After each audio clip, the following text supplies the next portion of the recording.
What is going on, everybody? Welcome back to the Monday Die Hard MMA podcast. It's your boy Clint, and we are right back where we are.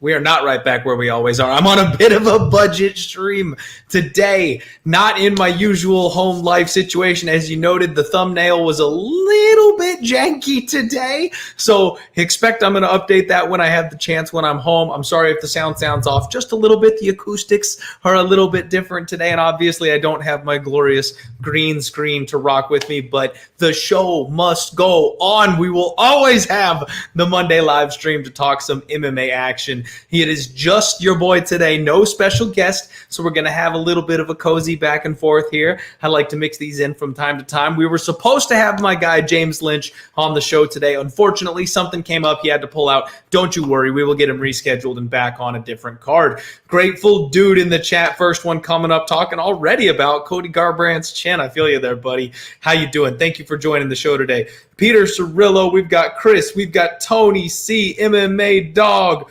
We've got Leonardo, Mystic Sosa, my guy, in the house as well. We've got Daniel Vallejo, Nigel Lee, Hammer Time, Dr. Elijah True, Ryan Grant. We've got Ben Peak, Marco T. We've got Inc. 4K, Big Joe Cleveland, Doyle Carroll. How's everybody doing? Thank you all so much for spending your Monday evenings with me this evening. Do me a quick favor, smash that like button. Give me a retweet if you're on Twitter. Share this bad boy out there. If you're on Instagram or Facebook, get the word out so everybody knows that we're all hanging out and having a good time together. Big Joe Cleveland and Willie Vegas jumping in the chat too. Love seeing all the names. We've got 71 live viewers already to kick off the show today. And we're going to have a good one. Let's talk about UFC 262. We're going to go ahead and recap the card real quick, real fast, and then we'll talk UFC Vegas 27. We're going to break the whole thing down from a sports betting perspective, and I will not lie to y'all, especially given my current circumstances. It's going to be a little bit quick of a show today. I'm probably not going to spend too long on each fight and try not to go too in-depth because I definitely do not have the comforts of home at the moment. So I want to get this thing moving right along because I don't think I can do a 2-hour show under these circumstances. First thing, though, everybody always wants to know the NHL degenerate action. Your boy has been hot lately in the hockey stuff. So first thing, I've got the over 5.5 in the Bruins-Capitals game. I have Marchand to score a goal at any time throughout the game at plus 175. The Predators game is probably the toughest one for me. I kind of lean to the Predators, but I have a bad feeling they're still actually going to lose it. So I took Jan Krok, that guy's name is hard to say, over 1.5 shots on goal. I don't mind the over 2 or the over 2.5 if that's where they're hanging it. He usually ends up getting in the ballpark of 3, and the Predators have been feisty lately, so I think he's going to get to at least 3 shots on goal. The over 1.5, definitely a spot that I like. And then for the night game, I'm on the Avalanche. First period, puck line minus a half goal, so they've got to win the first period by at least 1 for it to hit. Plus 100, the Avalanche minus 1.5 goals on the puck line for the full game, minus 110. And then I like SAAD, S-A-A-D, anytime goal at plus 280. That's my degenerate action for the NHL playoffs this evening. Let me get caught up here in the chat. People are already going off. I love it. Talking about the main event. People, chill. We got to get through the whole card. We can't talk about the main event just yet. We start at the bottom. We got to get started on the early action. So we will get to the main card. Don't you worry. And yeah, Dan, we absolutely simp betted Andrea KGB Lee. The best part about it is we actually liked Andrea KGB. It wasn't just a straight simp bet. And that one turned out better than expected. I'm pretty freaking pumped at the way that fight went. I wasn't even envisioning a finish for her on that one. I thought she was going to outgrind Antonina Shevchenko. She came out like a bat out of hell, and I'm glad she got the finish because the announcers were all over it. I was worried about her legs. Let's go ahead and talk about it, shall we? UFC 262. Unfortunately, down 2.1 units on the night, but man, I embrace the gamble. I'm a little, I know I've been talking about patching up my sports betting game and stuff like that, but at the end of the day, I am a degenerate, and I had more action than I've had in 2021 on a single card. I just wanted to go nuts. I wanted to have fun, and we talked about it on last week's podcast, how you could make an argument for literally every single fighter on that card, and sure enough, we were just flipping coins with the bookies, and that's really not a recipe for success. So we're going to try not to do what we did last week when we go nutso and bet every single damn fight on the card. But I got to tell you guys, first off, I'm not the best sports bettor out there. I've never claimed to be. I am trying to make money. I'm trying to get to become a better sports bettor, but at the same time, I'm also doing this for entertainment purposes. I'm giving you guys a great show, giving you the best information that I can, and definitely trying to have fun and be entertaining with it. So every once in a while, we are going to go nuts, and we're going to spray way too many bets on a card. And we lost 2 units. We've lost more before on a single night, and we had about 5 spots that could have gone our way. If just one breaks our way, we have a break-even night or a winning night. So I'm not even worried about it. The reads were there. First off, Christos Giagos got the submission. We added that sub prop at plus 900 at the very last second on fight day, so that was fun. We had the under 2.5 at plus 185, plus 190, I think. That cashed in. That was really fun, really good. Christos Giagos, the dude is different on a full camp. He's taken a lot of short notice fights here in the UFC, and he finally got a spot where he got to put a full camp together and really get after it, and it showed. I mean, granted, he wasn't fighting a guy in Sean Soriano that's really much of anything, but he definitely got the job done in impressive fashion rather than grinding it out like we used to see. Kevin Aguilar, yikes, man, I am so bummed about this one. That was a spot that I just don't know. He should have been more live than that. I don't want to take anything away from Tucker Luntz. The kid improved. He made massive improvements at just the right time, the wrong time for me or for us if you were rolling with me on the betting. But Kevin Aguilar, kind of disappointing. It seems like he's stagnated. It seems like he's not improving. I kind of expected that he was going to do better, and he just didn't. He was just the same guy out there that he has been recently, and that's just not enough. So I'm kind of expecting Kevin Aguilar to get cut. I'm not overly impressed with Tucker Lutz. I think he's still got a tough road ahead of him. Maybe he can turn into something, but he was definitely the better man on Saturday. And Priscilla Cachoeira, baby, plus 525 on the knockout. I added the half unit. I talked about it last week. I'm a little pissed off that I didn't just load up and do a full unit on it, because it was a read that I had since the very get-go, right from when they announced the fight. I was planning on backing Priscilla Cachoeira, and especially getting over 5-1 on the knockout prop. That's her path to victory there. We know Gina doesn't like to get hit. I'm a little pissed off I didn't take more advantage of that spot. I felt like I was being too degenerate by passing on it, but it was probably my best read on the entire card. So I'm a little frustrated. That was my bad. That one's on me. I hope you cashed in on it. And actually, I know several people did. I got a couple of tips. I do want to shout out Daniel Krause, Blake Webster, of course my guy, Michael Lunde, and then Andrew Gondik. You guys are all awesome. Thank you so much for supporting the show. I know everybody got in there just a little bit on that one. So that was fun. Always nice when I'm able to make people money on some big, juicy, fat number like that. We talked about Andrea KGB Lee and Antonia Shevchenko already on the right side there. I leaned to Jeremy Pickett, and Jordan Wright came out and just blasted him. And we talked about it. I wanted nothing to do with that fight because there's so many questions around both guys. I mean, man, Jordan Wright, we talked about him having the most padded record in the UFC, but this guy's deadly. I mean, he's just so dangerous.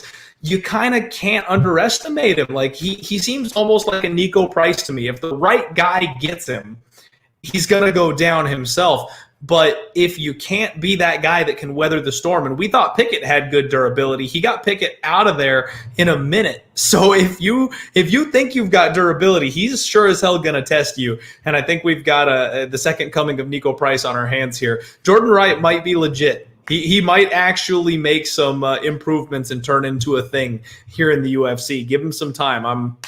I'm excited to see what happens with Jordan Wright next. Groovy Lando Venata taking on Mike Grundy. Grundy has absolutely peaked, folks. This is one I leaned to Grundy, especially with Venata dropping weight. There were big questions around Venata's weight cut. I'm happy we decided to lay off and wait until the post-weigh-in show to see how Venata looked at the new weight class, because he was a monster at featherweight. I mean, Grundy is a high caliber wrestler and could not get his hands on him. Vanderaa had energy. He had gas for days. I mean, featherweight looks like his new home. I'm curious to see how Vanderaa will look moving forward. He still has the same, low output and IQ issues that we've seen in the past. So Vanderaa is not really a changed man, but he seems much more physically imposing at featherweight, and that may cause some people some problems. Grundy, we need to rein it in on because his wrestling is not what we thought it would be. He is not the wrecking ball force that we thought he might be. So when he gets to that mid or upper tier level competition, we're not going to be back in Grundy. Now, when he gets that step down, when he's messing with people that are around the bottom end of the division, sure, we'll back Grundy in that spot because he's got that nasty submission game and he'll just grind on people. But we got to remember that he's got a cap on him. Just kind of checking in here on the chat. I know I'm running my mouth a lot. I see a lot of good comments here. Thank you, guys. I'll be acknowledging the comments a whole lot more as we get closer and actually break down this next fight card. I'm just kind of rapid firing through the previous event here. No, Boston Nick, my man, not a green screen. This is real life sitting behind me right now, which is why I'm maybe sounding a little bit different or looking the angles off on my camera and shit like that. Speaking of my guy, Boston Nick MMA, and my guy, Big Show, the Pub Boys are rolling in the chat here. So what we are doing is overhauling the Discord for Pub Sports Radio. And folks, there have been a lot of people asking me for a Die Hard MMA Discord channel. We are making a Die Hard MMA section in the Pub Sports Radio Discord. So hit up my guy, Boston Nick MMA on Twitter. Make sure you give him a shout because if you get that invite to the Pub Sports Radio Discord, and of course it's open to everybody, there is a channel specific to the Die Hard MMA podcast. Now, I haven't done a whole lot with it in the past, but since we're overhauling it, I'm going to make a doubled effort to go in there and get in there more often. You all know you've already got attachments to me on Twitter, but Discord is something new that we want to take advantage of. And of course, if people want to fight, talk fights and stuff like that, the Die Hard MMA channel in there is going to be a spot where we can all group together and do our thing. Billy in the house, what's up, buddy? Gaming Wolf 87 here as well. Bro, some dad. No, I'm not on Fight Island, my friend. I wish. That'd be fun. Go hang out in that pool. Danny Betts, what's up, buddy? Thank you for joining the show. And here we go. So the real bummer of the night was Jacare Souza. We decided to pull the trigger on Jacare, and I know there's a lot of people out there that are going to say that Andre Muniz was winning that first round. Yeah, he was. But he's got a bad gas tank. He wasn't going to keep that level of pressure up for the full 15, and Jacare was doing everything right. Muniz was getting sloppy. He was falling off of him. He was letting him up from the takedowns. Like, Souza was taking that fight over, and his damn arm breaks. Like, what the hell? I mean, Muniz is no joke. I don't want to take anything from Muniz. It takes some kind of squeeze to snap Jacare Souza's arm. But it's really frustrating because I still, to this moment, feel like Jacare Souza was going to be the right side in that fight. I thought he was going to extend Muniz, drag him late, and then just be the better, more technical fighter overall and win that thing. Really rough for his arm to pop the way that it did. That's a hard way to lose a bet, and that's a tough way for an elderly fighter like Jacare who, coming back after an arm snap like that, you can't expect he's going to have much of a career or many more fights because it's like the Silva leg break. It's just your body doesn't heal the same way at that point. So, yikes, it was a real frustrating situation. And then Barboza versus Burgos. This is one, man, I was super high on Shane and he was doing everything right, but you could see that the power advantage for Barboza was just cracking him every single time they got in there. Hey, I called the round 3 finish. I just got the wrong fighter. So hats off to Barboza. He is very quickly making my do not fade list. I've tried, and somehow he sucks himself out to death at featherweight and then blows back up and is just a beast on fight night. I don't know how he keeps doing it, and one of these days it's going to stop and it's going to end badly, but Barboza is just a guy you can't fuck with right now. I don't know what I'm supposed to say. No more trying to get away from him. And I can't believe Shane Burgos literally almost forced – it's some anime shit right there. Like, he literally almost forced his body to continue fighting even though his systems had shut off. That's the most insane knockout I think I've ever seen. The fact that the delayed reaction was how – it was so long. It wasn't even like a half-second delay. There was like a full 2 count. Like, you had time that you could see, oh, shit, and then it, like, came on him. It was – so freaking nuts. And I've also come to grips that I'm just never going to get my money back from Caitlin Chookagian. The judging was wild at UFC 262. I don't know what the hell some of those scorecards were. You can absolutely never give Caitlin Chookagian round 2 in this fight. So the 30-27 for her was criminal. No co-host. It's been a while. I got to get some fluid in there.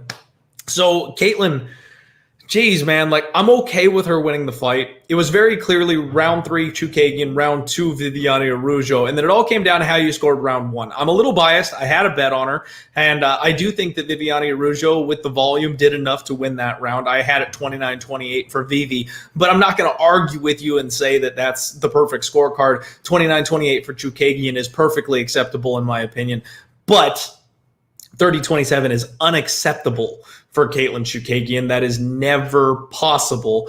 And I'm just never going to beat her. The next time Caitlin Chookagian fights one of the big high-tier fighters like Shevchenko or something like that, then I'll just put the life savings on her. I'll sell the car and buy it back the next day with the winnings because that's the only way I'm ever going to get my money from this chick. She's always beating me, and it's these gross, hairy split decisions and bad judges' scorecards, and it doesn't matter who I'm backing against her. She manages to pull the damn thing off. So I just got to stop fucking with Caitlin Chookagian.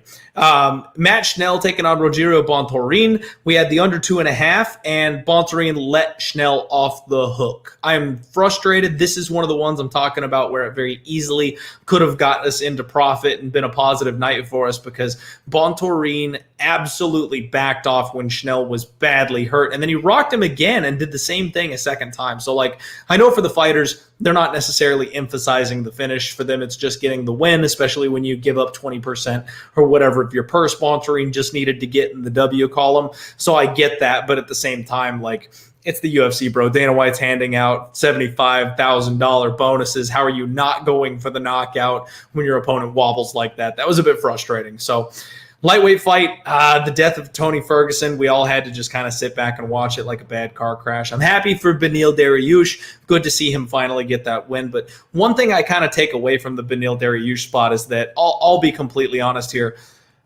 Dariush is well-rounded, and he's been the dark horse of the division for a long time, but I still don't think he's top 5. I know he just beat Tony Ferguson, but I think this is a shot version of Tony Ferguson who can't stop a takedown. If Dariush's grappling isn't enough to take these guys down in the top 5, he gets slept, in my opinion. He looked a little bit sloppy. He couldn't really establish any kind of control on Tony. Look at the performance that Oliveira had versus the performance that Dariush had. Tony Ferguson wasn't budging when Oliveira was on top of him.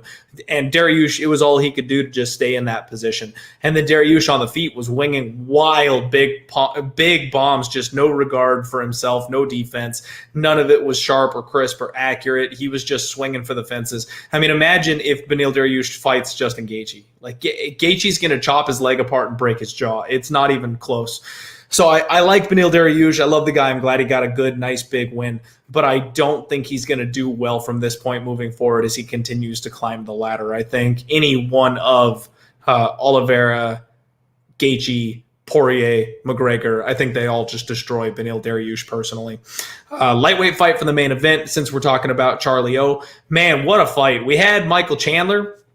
Oh, you know what? Let's talk about the 2.5. I'm sorry. For the co-main event, we had the under 2.5. And how the hell did Tony Ferguson, exactly, how did he not tap Nigel Lee? I ask you, how did Tony Ferguson not tap? I mean, his knee was literally being shredded. We don't see very many heel hooks. We don't see those work in the UFC because most people don't get them in deep. They don't get the angle right. Dariush had it all. It was there. He was wrecking the leg of Tony Ferguson, and somehow that bastard just didn't give me a cashing ticket. So little frustrated in that spot because it was right there for the taking. And again, we didn't quite get it. And then in the main event, I don't even know how Oliveira got through round 1. Michael Chandler should have just stood him up. Michael Chandler should not have jumped on top of him on the ground. I feel like that was a bit of a bad IQ spot. But at the same time, when you've got a guy hurt that badly and you're as strong of a wrestler as Chandler, I can understand why you would get on top of him at that point. You still have them hurt. You still have a dominant position. You can kind of catch your breath on top of them. It does make sense. But I really thought one more good bomb would have been the icing on the cake. And other referees would have stopped it. That moment when he was like on all fours and was doing this thing with his head trying to stay alive, a lot of officials may have called it at that spot. So that's a bummer. That's an absolute bummer for that fight not to go our way. And then all props to Charles Oliveira for him to get the finish coming out in the second round the way he did. He proved himself. He's championship caliber. I will no longer talk shit about Charles Oliveira. He definitely is not a quitter. He does have holes in his games. I'm not saying I'll never bet against him again, because I absolutely will. But we could have got that finish in round one. So the Chandler Oliveira fight, there's a lot of people on both sides of that one. That was a true freaking coin flip. Like, it could have been done and over in round one, and we'd be pointing and laughing at the people that have Charles Oliveira tickets in their pockets right now because of the way Chandler handled that thing. So that was one for the ages, and we should have just laid the chalk on the under on that one. I had thought about it for sure, but I ended up letting that under go because I thought Chandler was the side. But again, flipping coins with the bookie, you never necessarily want to do that. So that's on me. That is on me. Let me get caught up here with the chat, and then we're going to start breaking down this next fight card. That was a longer recap than I intended it to be, so sorry about that, everybody. What am I apologizing for? You tune in because you like the show, right? Right? 167 viewers live here this evening. Thank you all so much for spending your Monday nights with me. I do just want to let you know that this is Pub Sports Radio, and this is what we do. Give us a like, give us a share. I'm going to get a quick word from our sponsors here, and then we will jump right into UFC Vegas 27.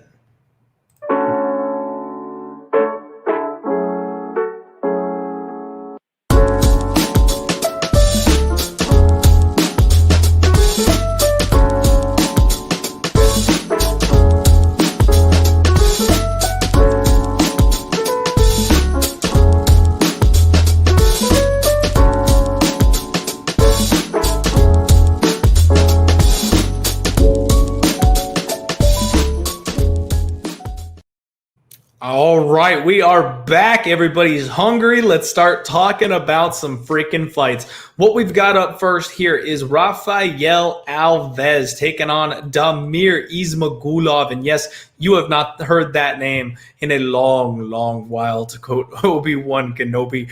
Raphael Alves is 19-9. Damir Ismagulov is 22-1. You may recall Raphael Alves was the guy that missed by an entire weight class his last time out. He's moving up to 155 because he had that horrific weight cut that called his fight off a couple of weeks ago. He's a flashy and explosive striker. However, he really relies on the finish and really relies on the power. If you can get beyond his power, if you can get through his punches and his shots, you can get in on this guy. You can take him down. Now he's got a snappy submission game. He's wicked. He's slick on the ground. He's got a tight squeeze. He's explosive. So even if you do get him to the floor, you're not necessarily out of the woods. He's dangerous absolutely everywhere, but he's got that quick twitch, explosive muscle power. So because of that, he's a lot like Yoel Romero or Anthony Rumble Johnson, where they get tired, they gas out because absolutely everything is done with maximum effort every single time. Damir Ismagulov is coming off of a 2-year layoff, and he is extremely well-rounded. This is a title challenger caliber fighter if he can put a win streak together here in the UFC. He's got all the pieces that we're looking for. Very heavy hands. He likes to work the body, something y'all know I like to see. Very high fight IQ, doesn't put himself in dangerous situations, finds that little chink in his opponent's armor, and then exposes it over the course of a 15-minute fight. He is defensively strong in the grappling area. He fights very long, very rangy. He's got a nasty calf kick, and he's a grinder. I mean, he's a decision machine in the UFC. This guy always goes 15 because he just picks you apart. He's not necessarily looking for that kill shot. But after 2 years, we could absolutely see some improvements from him. I don't know exactly what we're going to see from him, but I think we're going to see a 2.0 version of Ismagulov after this kind of a layoff. He's also going to have a 2-inch reach advantage here. He averages 3.76 significant strikes per minute and only absorbs 1.87. That's a ridiculous a difference of 2 significant strikes per minute so far in the UFC. This is a spot where Ismagulov is the biggest favorite on the card. He's sitting at minus 550, and that number is still going up because people are laying the wood and parlaying him here in this spot. So it's headed to minus 600. I see him minus 650 hanging out there already. If you're looking for a chalky parlay piece, he's absolutely there for the taking for you. But at the same time, that number is getting a little bit out of control. It says basically a 90% win rate. This guy's got to win for you to have any chance of feeling good about that kind of a bet. And the problem is he's taking a guy on in Raphael Alves, who we've seen has that quick trigger. He can kill just about anybody, but it does feel like the UFC is punishing the guy for his weight miss because he's taken on this caliber of fighter in his short UFC career. We've got a total at 2.5. Over is minus 195, under is plus 160. And I would kind of lean to the over. I feel like Raphael Alves should have improved gas after, having that extra 10 pounds he doesn't have to cut. And he's been tough. He's been gritty. He's been durable. I would expect him to kind of get the club and sub situation going. He gasses out. He gets cooked on the mat, that kind of thing. But that's not really Damir Ismagulov's game. In fact, Damir only has one career submission in his entire professional career. So we can't necessarily say the club and sub is coming because he just doesn't play that way. I would more expect Damir Ismagulov to, while Raphael Alves is on the ground, kick his leg, keep him on his back, grind off the clock, that kind of a thing. We've seen him do that before. So my prediction is Ismagulov and Ismagulov by decision. So, if you want to take the over 2.5, it's minus 195. That basically still says Ismagulov because Raphael Alves probably needs to get a KO or a submission in order to win this fight. We've got a chip. What are we doing here? I'm losing my language here. We got a tip here, a dono from my guy Brahmaj's ear. Why? Oh, Chandler cost me big boy money, still showing love for the man, Clint. Thank you so much, Brahimaj here. I appreciate you. I appreciate the donation. Just so all of you know, anything that's donated here, we've got the super chat open. Anything that comes through on here is going to go direct to Pub Sports Radio, who is now hosting the show. So we definitely thank you. That gets them a return. They're doing a whole lot, fronting a whole lot overhead to keep all these shows coming to you live and free. So we definitely appreciate the donations in the chat that go to helping that process. And I appreciate you, Brahim Ajazir. Sorry to hear about the bad, I kind of call it a bad beat on Michael Chandler. I feel like we definitely could have gotten that one. Checking on this. And Dr. Elijah, I see a couple of I saw you kind of chatting here in this one. Don't want to get too derailed here on this, but trust me, out of all the sports in the world, the UFC is definitely not rigged. These guys put their lives on the line. These men and women get in there. They train for their entire lives to become the most dangerous human beings they possibly can. And when these shots land, or when people are tough and gritty and durable enough, like Tony Ferguson was, not tapping to that heel hook, that's not something that you fake. And we've seen people scream and cry inside the octagon because of the emotions that they're letting out. We've seen people disconnected from their senses. We've seen legs broken when kicks have gone wrong. People end up in the hospital and rehab for years afterward. This ain't playing. MMA is the truest game today, and it's definitely not something that is rigged or scripted. I know there's a lot of people out there that think that. I'm not trying to, harp on you or come down hard on you, but I just want to lay that to rest. I know if you watch this for more than anything, more than just one event, you'll see very quickly that this is not a rigged event. All right. Catching up. All right. And Game & Wolf 87 asking, what is Ismagulov by KO? It looks like, now the first and only book that seems to have a line up for that has Ismagulov by KO at plus 215. Plus 215. So not a bad number if you think he does end up getting the finish. Next fight of the night we're going to talk about is a lightweight match. Yancy Medeiros returns, taking on Damir Hadzovic. And this is another really interesting fight. This card actually is very similar to last week's card, where there's a lot of really playable lines. There's a lot of really close fights, and good arguments can be made for both sides of the fight. It's a little bit of a step down as far as the level of these fighters, so it's more of an argument could be made to fade either side of these fights. But I think there's a lot of opportunity here on this card. We're going to try and keep a lid on it and make back those 2 units and then maybe a little more on top this week. So I'm not going to bet every single fight, but this is another card where you absolutely could. What we've got on this one is Yancy Medeiros, who is 15-7. Damir is 13-6. Yancy is training back in Hawaii. Shout out again to my guy James Lynch for that little nugget of information. He's been working with Max Holloway, working with his old gym mates, people back in Hawaii. He moved away some time ago. He's on a bad run, 0-3 in his last 3 fights because of leaving. So you got to think maybe he kind of gets back to his roots here. He's got new management. Apparently, he's just basically uprooting everything. He's getting rid of all the negative influences, all the people steering him wrong, kind of what we saw Tony Ferguson do a couple of years ago, things like that. He's resetting the clock on his MMA career, and he's a big dude at 155. He is not undersized whatsoever in this division. He's aggressive. He's got forward pressure. He likes to switch stances. He's got a really snappy jab and a hard one, too, that I like. He's always attacking in combos, and he works the body of his opponents. Yancy Medeiros is a slick striker. Some of the issue comes from him necessarily being on the ground. I mean, we saw him, he's got a 76% takedown defense rating. But when we saw him fight Gregor Gillespie, that was like, holy crap. I mean, Gregor is another animal, right? Like, he's a completely different level. He's a beast. And Yancy really struggled against Gregor Gillespie, obviously. That's nothing to hold against him. And that's kind of my point here. After giving up that fight to Gregor and having 6 takedowns against him in that fight, he still has a 76% takedown defense rating overall. So he does not have a bad takedown defense game, considering he can give up 6 takedowns to one guy and still have a 76% takedown defense rating. He's a bit of a killer be killed fighter, so you never quite know what you're going to get from him, but he's going to have a 5-inch reach advantage in this fight, and he did just get his blue belt in jiu-jitsu, so he is actively working on that hold that is his ground game. Damir Hadzovic, on the other hand, he is going to be the shorter, stockier type of fighter here in this one. He does have a nice jab. He does have a strong front teep kick right up the middle to his opponent's abs and midsection.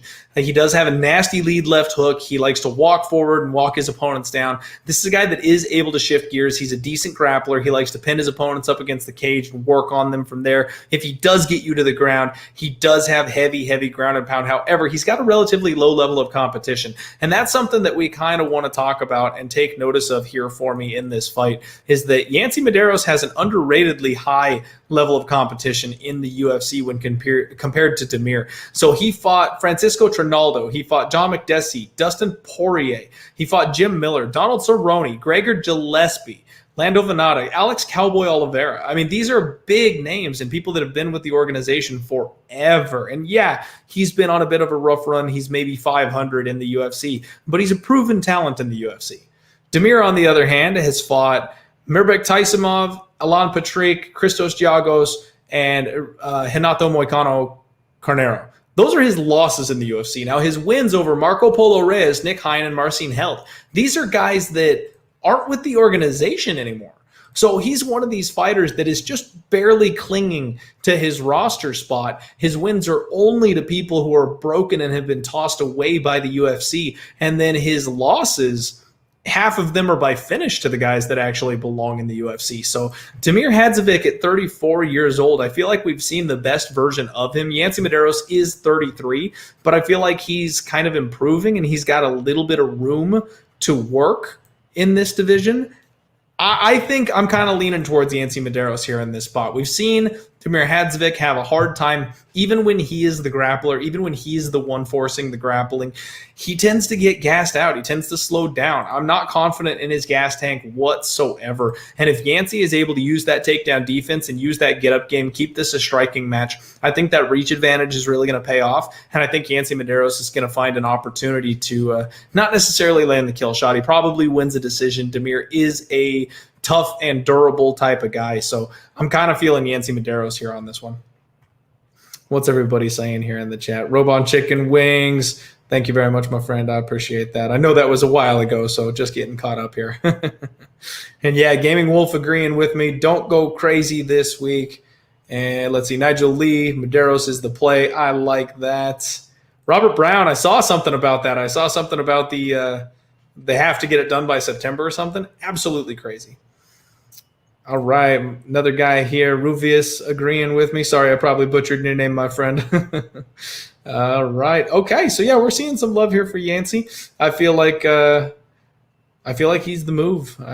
I feel like he wins this thing by decision. Right now, you can get Yancy Medeiros at plus 100. A little bit of money coming in on him. He's down at minus 105 in some situations. Damir Hadzovic is the minus 115 favorite, open minus 125. So we're not the only ones who kind of like a little bit of Yancy Medeiros, but it's another coin flip. It's another one where both these guys are untrustworthy and maybe not a home run. So even though I lean to Yancy, I like Yancy at even money.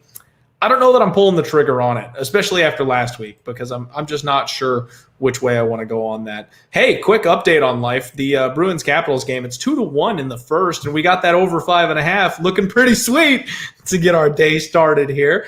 Let's cross our fingers that one just comes on home. That'd be nice.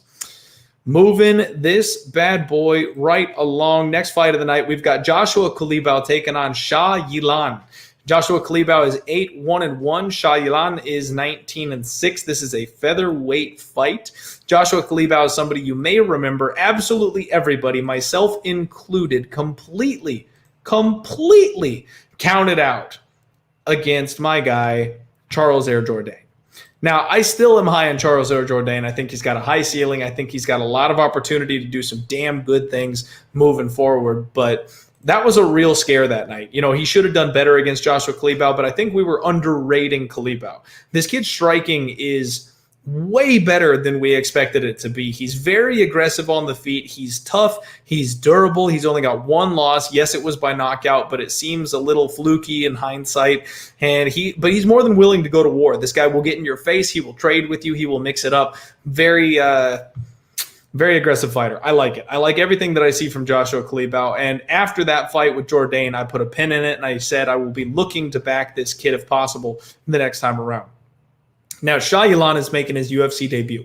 Brand new to the UFC and brand new to the division. He's a career 155er who's now making the move down to 145 for the first time. So we want to make sure we watch out for this kid on the Friday post weigh-in show. He does keep a high, tight guard. He has decent head movement. He likes to stay all out or all in. He's on the outside, not doing a whole lot. Very low volume until he mixes it up in close with the boxing, or he uses his decent timing on the level changes to get the body lock, get a takedown deep in on a double leg. He mixes in those trips, whatever it takes to get his opponent to the floor. And then he does have heavy top control. However, he's fighting on a less than favorable regional scene with some lower level competition, extremely low level of competition. So the fact that he's been able to level change on these guys and take them down and then grind them from top position doesn't overly impress me. And now he's coming to the UFC. He's fighting some real high caliber fighters, especially dropping down a weight class where you would expect he's going to have the size and strength advantage changing weight classes, but Joshua Culibao is still going to be the bigger fighter. This guy's been undersized for 155, and maybe he's a Frankie Edgar type. Maybe that speaks to how good and how strong he is, but I don't think so. I'm not seeing it. So I'm definitely leaning towards Joshua Culibao here. The only problem is I'm worried that this is a bit of an overreaction. He's a minus 250 favorite here in this spot, and the comeback on Shah is plus 215.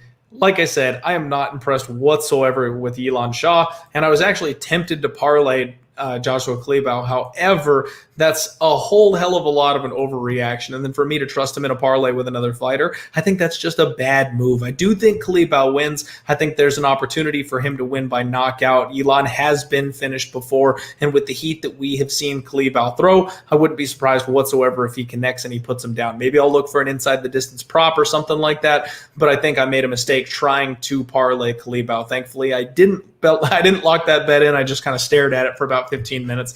Culibao is definitely the pick. I don't know that Yilan belongs in the UFC, but with these debutantes, you definitely got to give him the benefit of the doubt. Let's see how he looks on the scales. Let's see how he looks in the cage on Saturday, and then we'll kind of go from there, but I'm definitely not impressed. Yeah, Biggs Omega saying that if he wins, it's most likely inside the distance. I believe that is correct. And Dr. Elijah, Yilan or Yilan Shah, that's a great question. I am not a professional linguist. So based on the origin of his birthplace, that would be a different answer. And I'm not entirely sure if it's pronounced one way or the other. So I'm just going to say it the way it's written on Google, which is Shah Yilan. I'm probably wrong, and that's probably okay. I always listen for the man himself, John Anik, who works over and over and over on these pronunciations. I like to listen to him, and then I basically take that note and try to imitate him as much as possible. And yes, we are live. What's up, Rasul? Hope you're enjoying it. Thank you very much for hanging out on the show. 212 live viewers. Thank you all so much for chilling with me this evening. Greco Nero saying, let's do a fun parlay, make it even money. Yeah, you know what? There is a fun parlay that you could do that basically gets you even money on this one. All three of the biggest favorites on the card get you about even money. If you do Joshua Culibao, Damir Hadzovic, and then if you get my dad, Big Ben Rothwell, that comes out to like minus 105 or something crazy like that. If you want a big chalky 3-leg parlay, I think that's one that you could absolutely go with. We'll get to those other. We already did the one fight, but we'll get to my dad, Big Ben, here in a little bit. But yeah, the lines are absolutely nuts. Gregory, what's up? How you doing? And by the way, like I said, I'm not in my usual setup today, so I'm trying to maintain focus so you all feel like I'm talking to you and conversing with you, but my camera and my laptop are down here more so than they usually are. So I apologize if I end up like this for longer than I mean to. It's because I'm looking at the info on my laptop so I can read it to you properly. Now, I do want to give a quick shout out real quick. One of my other sponsors, we've got GOAT Capital Sports. They are GOAT Capital _ on Twitter. They've been absolutely crushing things lately. They are awesome, amazing golf handicappers, and we've got some big golf stuff coming up lately. They absolutely kill it. So you want to make sure to get over there and hang on to them. Let them know that Clint sits you. They will take care of you in basically any other sport that I can't help you with. They do NHL, NBA, MLB, basketball, baseball, football, golf, curling, everything. They've got picks daily for all kinds of sports, and it's a very reasonable price tag. They also have a get your money back guarantee. So if you go a week without making money using their picks, they will guarantee that they reimburse you the cost of your membership. It's a pretty damn good deal. Check out GOAT Capital Sports _ and let them know Clint sent you. All right. Next fight up. The man himself returns, Bruno freaking Silva. After saving his UFC job, he is back, and people remember just how damn good he is. Now he's a gigantic freaking favorite. Bruno Silva, 11-5-2, fighting Wictor Rodriguez, who is 7-3. Bruno is a minus 335 favorite. The comeback on Wictor is plus 275. And Bruno, I mean, the best thing I can say about this guy, it is not an insult. He is discount Henry Cejudo. He basically fights the exact same way that our guy Cejudo does. He's just not quite championship caliber, but he has explosive power, karate styling on the feet. He's got strong wrestling. He's a BJJ black belt, wicked submissions, power in his hands and his kicks and his knees. Everything that you've seen Henry Cejudo do, you've seen Bruno Silva do, just not quite to that level. He snapped his skid, saved his job by beating JSP the last time out, where he was completely disrespected by the entire market, myself included. And now he's back to being a 3-1 favorite because people went, oh shit, yeah, he still can fight, I guess. He's taken on Wictor Rodriguez, a guy that has very little experience and even less experience in the UFC. He got here way, way too soon. Now, actually, I'm going to get in here because I think that number is wrong. I believe they've padded his record just a tad bit here because they say he's 7-3, but if you go to like his Tapology or his Sherdog record, it's actually 5-3. So I think they're counting a couple of amateur bouts or something like that in there to get that number up a little bit. You may recall he came in October 2021 and had the unfortunate pleasure of facing off against Adrian Yanez, where he got head kicked into the second row. Wictor is just not UFC caliber, in my opinion. He doesn't react well when he gets hit hard. He is a guy that fought his entire career at 145. Then he dropped down to 135, and now he's making his way down to 125.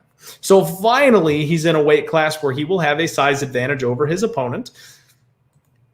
But I've got to see him on the scale. I mean, he's 28 years old, so it's not like he's an old wash fighter or anything like that necessarily. He could be improving. He could be getting better. We should be looking to see improvements from him over the course of his UFC career. But dropping 3 different weight classes just seems sketchy to me. Like today, MMA is not what it used to be. We all know MMA today, right? Like if one of us wanted to get our ass in shape and go train, like you don't drop that many weight classes over the course of your professional career. You'd think he would have known to come in at 135 and then drop to 125 or something like that. I mean, I know what's his biscuit. Damn it. I am completely blanking on his name. I can see his face right now.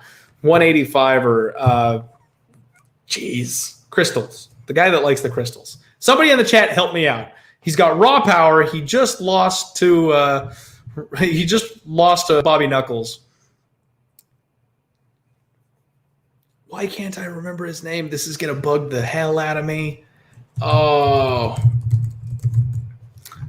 Google help me. Oh, Google help me. I can't move on until I get it. Jared Cannonier.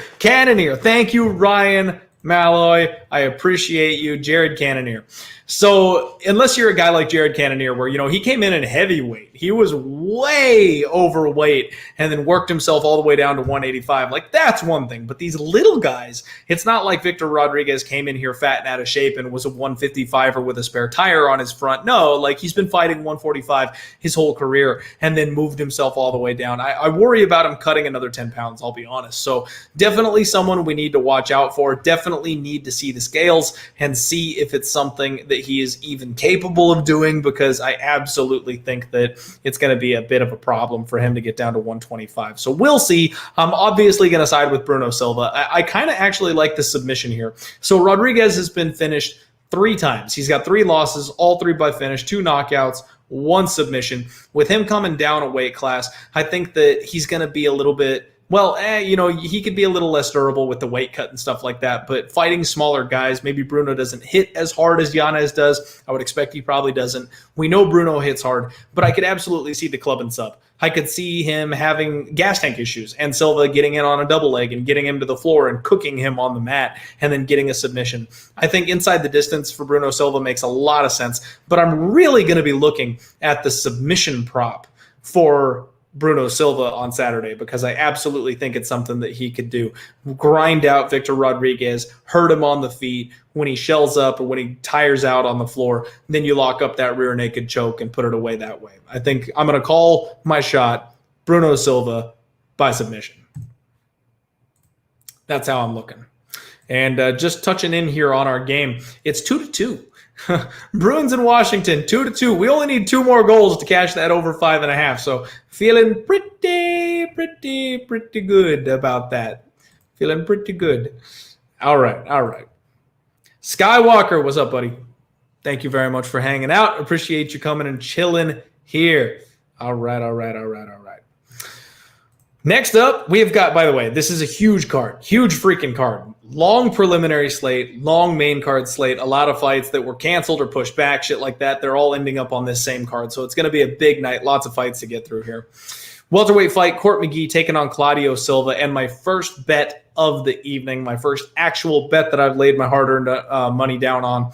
Court McGee is 20-10. Claudio Silva is 14-2. Court McGee is 2-6 in his last 8.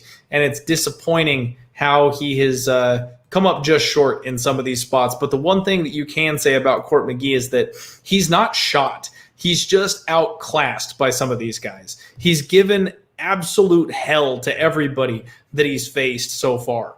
And he's been fighting guys like the Sean Brady fight in 2019. I know that was in October of 2019, so it was a little bit ago. But he looked freaking good in that fight, and it was just Sean freaking Brady. He didn't have an answer for what Sean Brady could do. This guy is a grinder. He's a gas tank monster. He sets a high pace. He's got sharp boxing. He mixes his kicks in well. He's got good footwork, good takedown defense, good get-up game. He's never been submitted. Like, Court McGee is just a tank. He's a piece of steel.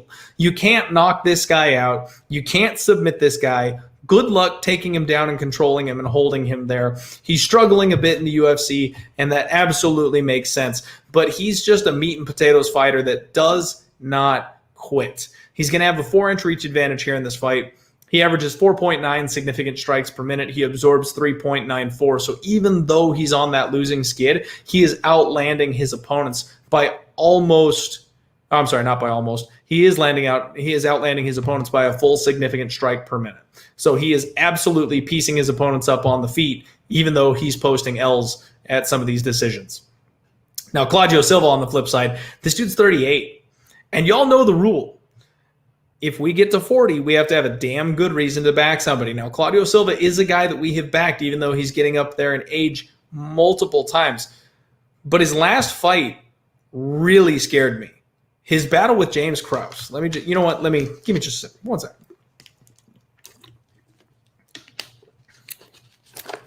Kierland Costco.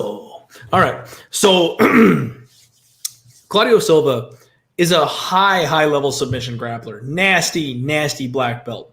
He likes to throw hard from range. He's one of these guys that blitzes in. He's got the heavy winging overhand club that he throws.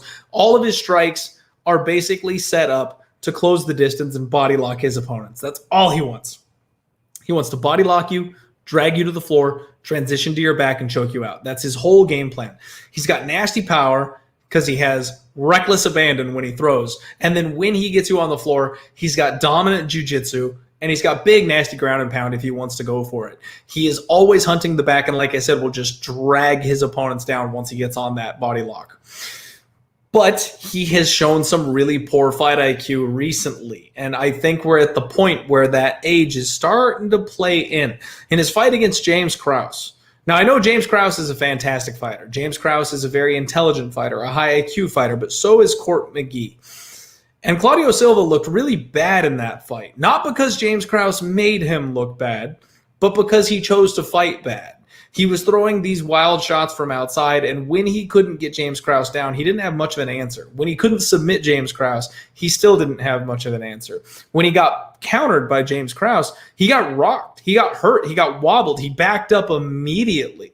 I think the durability of Silva is starting to fade. I think the power of Silva is starting to fade, and he's always had semi-poor IQ, but it's worked for him because of what he's been able to do. He slows really badly late in these fights, and he's always had a bit of a gas tank issue. He's always been a bit of a front runner, but his last 2 fights specifically, he's looked really awful in rounds 2 and 3. Court McGee turns up. Court McGee is not a guy who slows down over the course of a fight. Court McGee, in fact, ups the volume as the fight goes on, and if you fade, he will pour it on you and make you pay for that. Claudio Silva drops his hands. He can't keep his arms up anymore at the end of round 2. He's there to get hit. He averages 3.14 significant strikes per minute, absorbing 3.12. So he's literally giving exactly as much as he is getting over the course of his career, and that comes included with his dominant grappling. So if you think about the way the numbers work, when he's on the feet, he's getting outlanded by his opponents. Then he takes them to the floor and lands some shots where they have no opportunity to return fire. He relies on being dominant on the mat to get this number to even, because if he wasn't dominant on the mat, this number would not be an even number. He would be outlanded on the feet. I don't know that Claudio Silva can take down Court McGee. If Claudio Silva can't take down Court McGee, he's going to get boxed up and volumed on the feet for 15 minutes. I got Court McGee at plus 100. That's a 2-unit underdog play. I went ahead and loaded up on him. I'm terrified.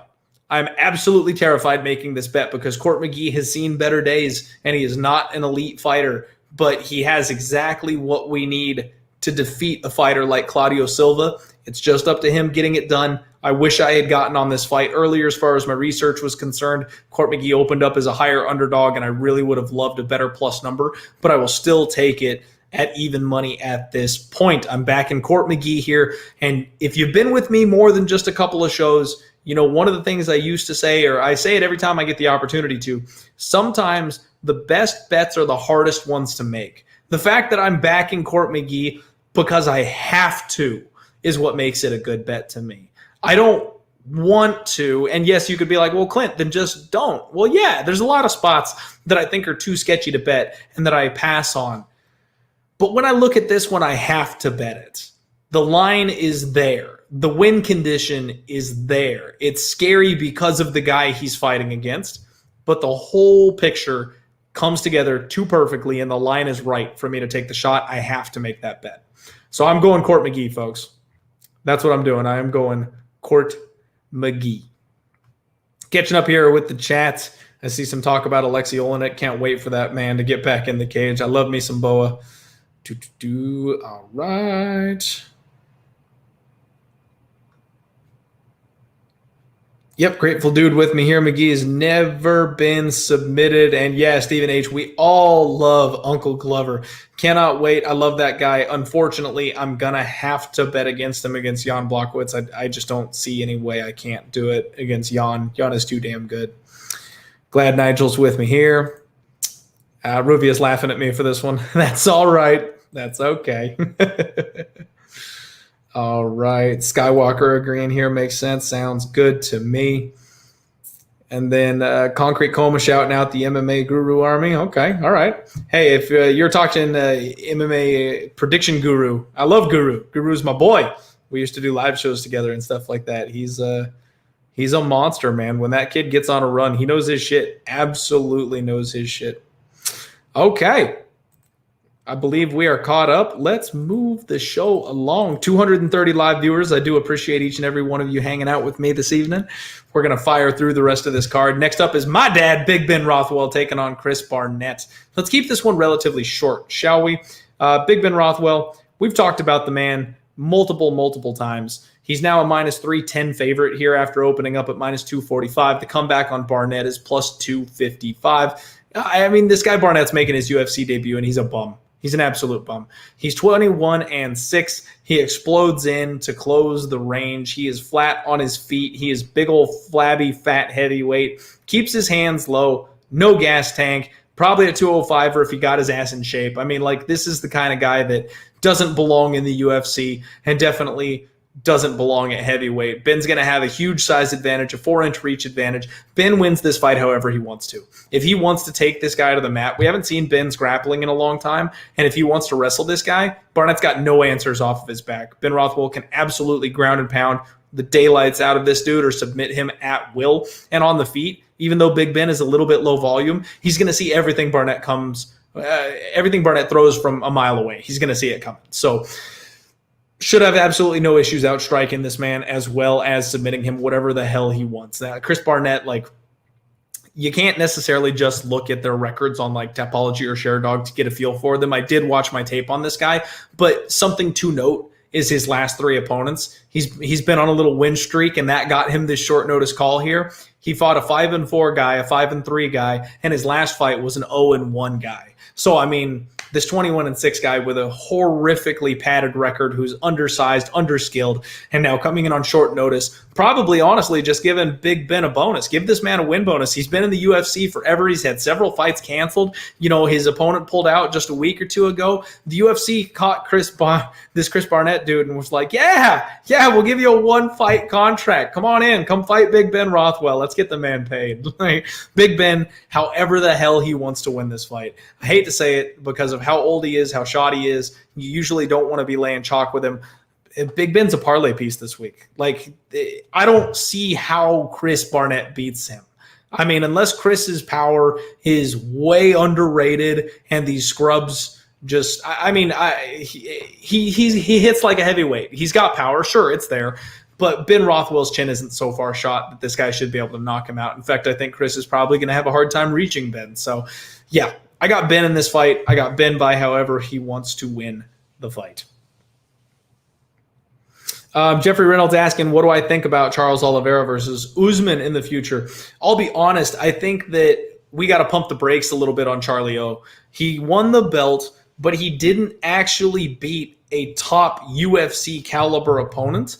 So he fought Michael Chandler, who we can all respect as an incredible fighter, but not a guy who's a homegrown UFC level talent to get that strap. So he needs to do some work in the UFC to solidify his position as the champion. He fought a broken Tony Ferguson. He fought a Kevin Lee who has a tendency to make mistakes and gas out. Those are his last three fights. Let's see what he looks like against Gaethje. Let's see what he looks like against Dustin Poirier or McGregor. Like, we really need to see Charles Oliveira fight a true top 5 UFC caliber guy before we start thinking anything beyond his next 2-3 fights.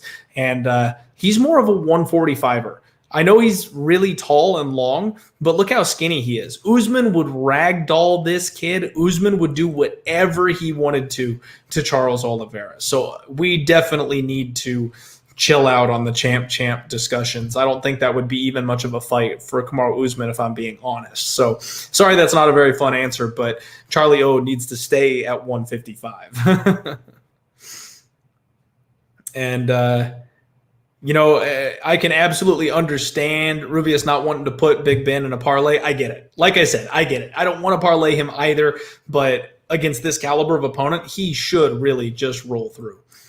Richard Cruz saying Barnett or pass. Man, you got some cojones on you if you're taking Barnett. Good luck if you roll the dice on the dog here, because he is not UFC caliber at all. The champ saying I'm salty about the L. Not at all. Not at all. I sprinkled out way too many bets on the card, and that's always the danger when you do that. Did I want the win? Yeah, of course I wanted the win. I want the money in my pocket. I want to be able to brag on the show that I was right and I knew my shit and I called it right. So not salty whatsoever. But it very easily could have been stopped in round one. That's facts. Like, you can't deny that fight could have been over with just one more shot, or the wrong referee stepping in to wave it off. Like, that was could have been a completely different outcome. So not salty, lost bet. It happens. I take L's on the regular when it comes to the sports betting shit. So don't even worry about it. Yeah, KP knows what's up. Usman would play with Oliveira. Absolutely. Absolutely. Okay. Ryan Schmidt saying Poirier gets messed up by Oliveira. Woo! All right. Okay.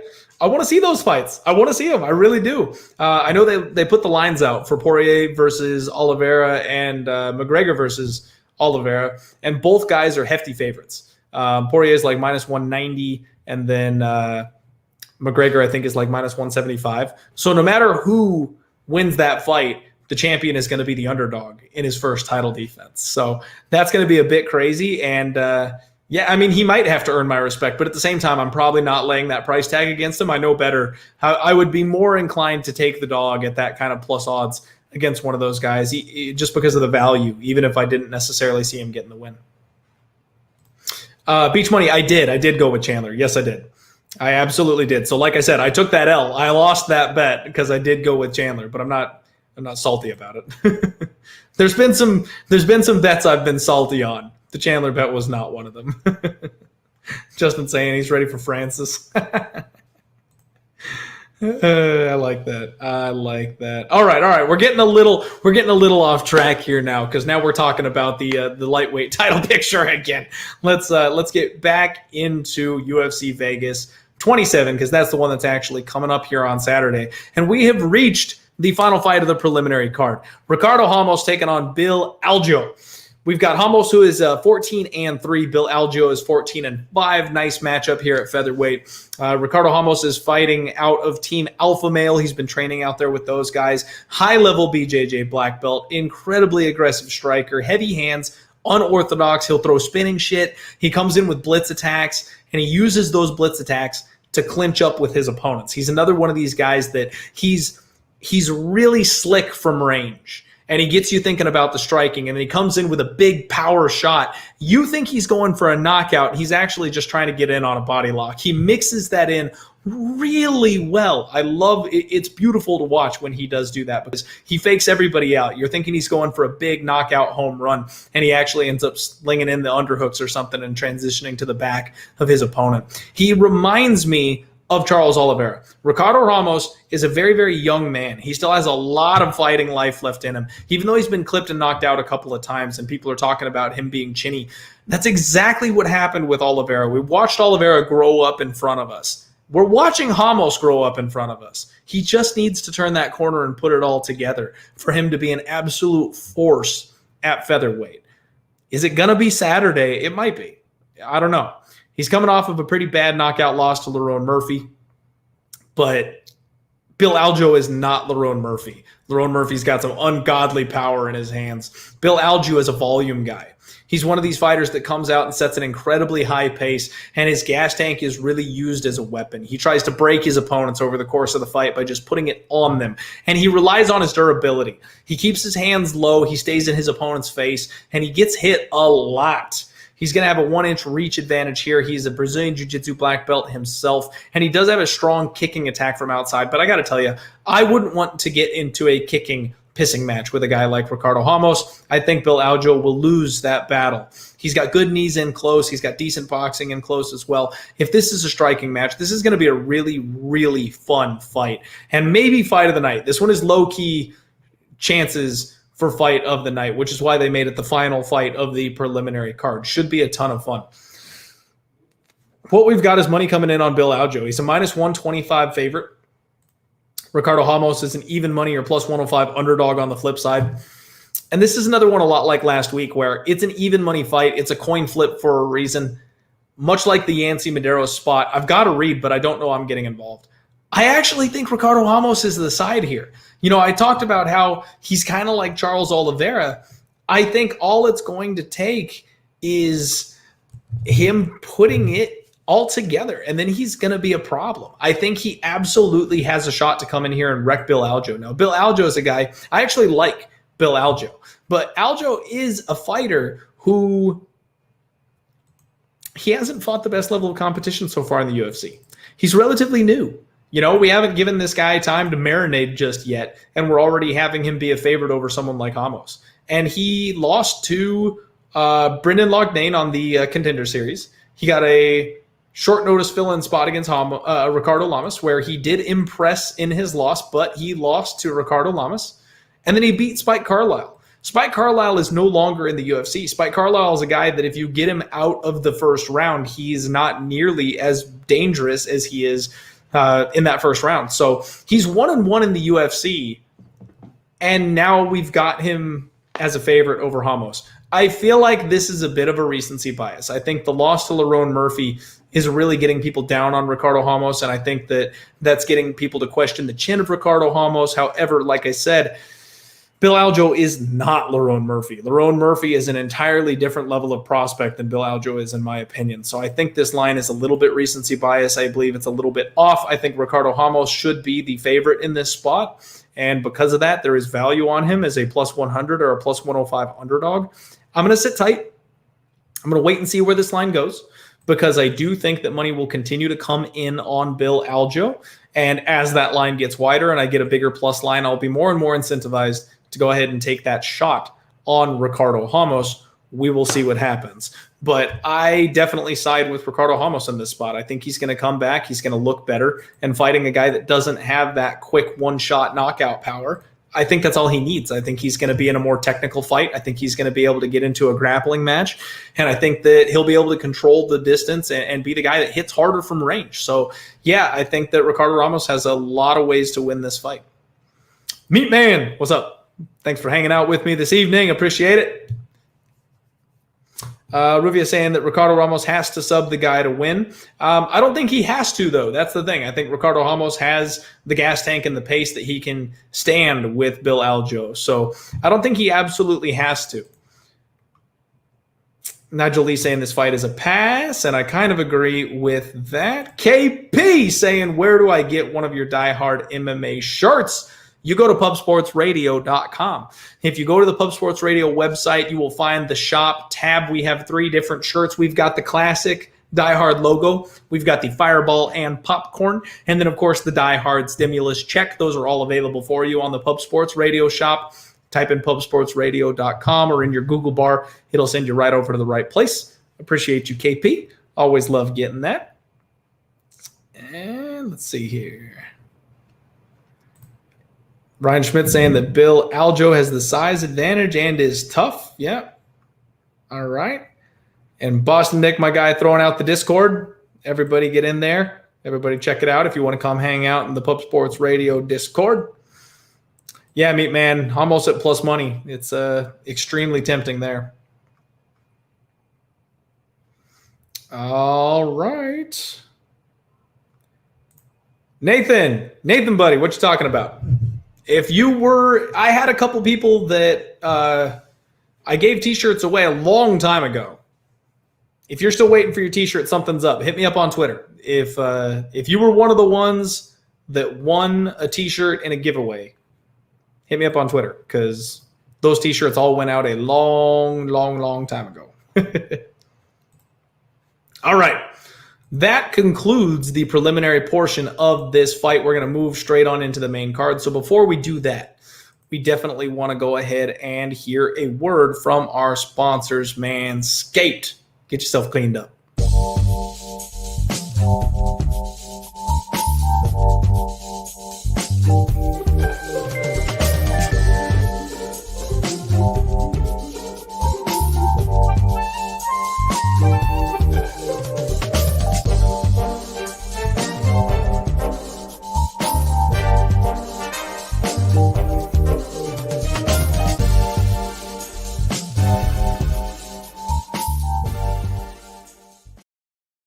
What is up, everybody? Welcome back to the Die Hard MMA podcast. I'm your host, as always, Clinton. We are talking UFC Vegas 27.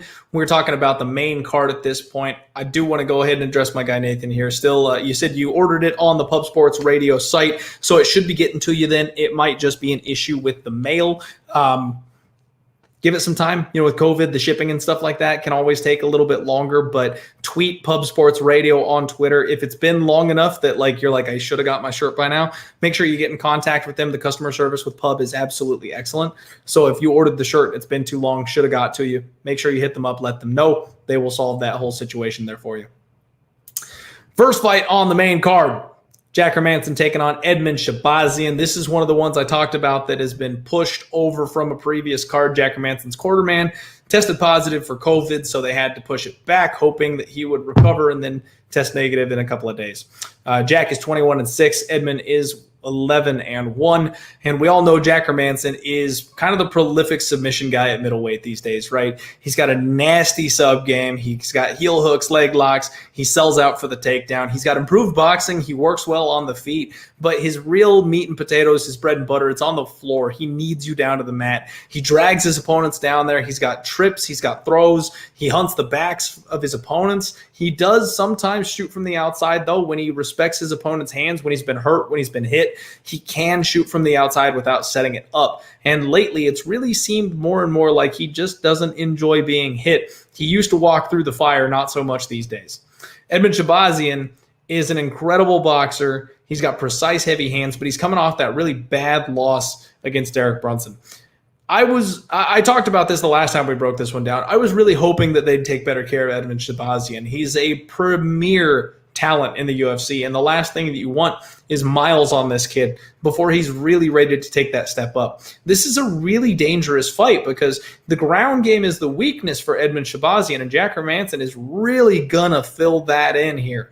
If he can't handle Jack Hermansson, he's going to be on a 2-fight losing skid, and that's going to look real bad for a prospect that you're expecting and wanting to challenge for a title someday. So the UFC not doing Shahbazyan any favors here whatsoever. However, Jack Hermansson is not the level of wrestler that someone like Derek Brunson is, and Jack Hermansson is not the level of striker that someone like Derek Brunson is. So Brunson was able to mess Shahbazyan up on the feet. Once he got Shahbazyan thinking about the takedowns, he absolutely got blasted on the feet. And Jack Hermansson is not going to be able to follow that same blueprint. He might be able to get in on a takedown. He might be able to try to drag Shahbazyan to the floor. Maybe he hits a trip or something like that. But it's not going to be like Brunson where he just at will decided, I'm taking this fight to the mat. And then when they get on the feet, Brunson hits like a truck. He's explosive. Jack Hermansson doesn't have that kind of power. I wouldn't expect Edmen Shahbazyan to be as afraid of a guy like Jack Hermansson on the feet. And the way that Hermansson doesn't like getting hit, I think this is a spot that, even though, again, like I said, they haven't done Shahbazyan necessarily any favors, I do think it's a fight that he's capable of winning. I think the under may be a better spot here because either Shahbazyan wins early like he tends to do with a big, heavy power shot, or if Hermansson gets him to the floor. I don't know how long Shahbazyan lasts based on his last performance. Edmen Shahbazyan is a plus 130 underdog right now. You can get Hermansson minus 150, the favorite. This is a dog or pass spot for me. Jack Hermansson, there's a lot of people out there that have been really, really high on this guy, and I can see this. I can see the upside. I absolutely can see the skill set. I know that he's got value, but I think it's against certain specific opponents. And like I said, I think the high-level wrestling is really what did Edmen in, not necessarily just the ground game. So I'm not lining up to back Hermansson here. I'd be willing to take a flyer on Shahbazyan, getting a bounce back and getting back in the win column. The higher this line goes, the more likely I am to bet it. So at this point, I'm sitting tight. But I would be leaning on Shahbazyan here from a betting perspective if you're looking for value and trying to find a good spot to lay your money here this weekend. Ruvius is saying Jack by elbow. So it looks like me and Ruvius are just not going to agree. Not going to agree the entire show. We're not we're not going to be on the same side here. Dimitri saying Edmen KO should be nice plus money. Yeah, it probably should be, especially since he's the underdog. Leonardo agreeing on the under 2.5, saying that should be the move. Nathan saying Hermansson round 2 submission. I like the take. Corey, thank you for jumping in the show. We haven't gotten to Dvorak versus Paiva yet, so we will get there. I appreciate that. All right. And we are moving on. Let me get caught up here. Yeah, Robot Chicken Wings. People forget that Brunson knocked out Machida.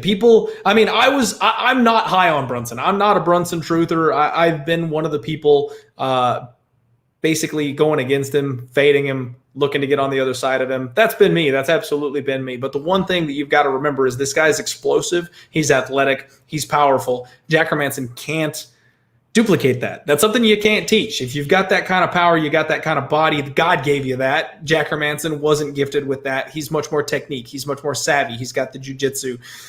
And it's a different ballpark. It's a different ball game completely. Darth Vader.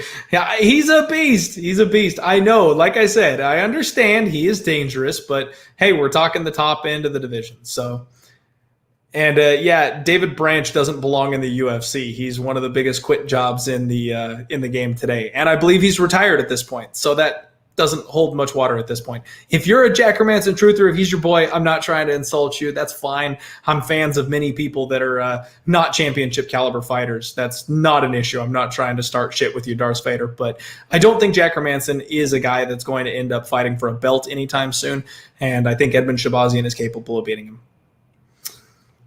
JC, love you too, my friend. I appreciate you for hanging out with me today.